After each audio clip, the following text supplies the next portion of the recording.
गरमरू मिडिबो त्राही। आसंता 15 रु राज्यर विभिन्न स्थान में प्रबल वर्षा।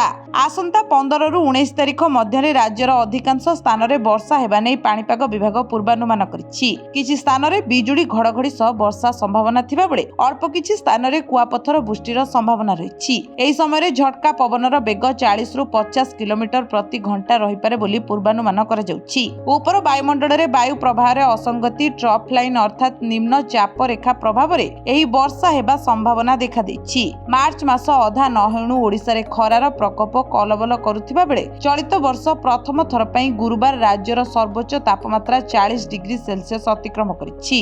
पश्चिम ओडिसार शिल्प सहर झारसुगुड़ा 40.8 डिग्री सह एबे राज्यर सबुठु उत्तप्त सहर पलटिछि। राज्यर प्राय 25 टी स्थान रे तापमात्रा 35 डिग्री उपरे रहिथिबा बेले आगामी 24 घंटा मध्य पारद आहुरी 2 रु 3 डिग्री बढ़िबार संभावना रहिछि।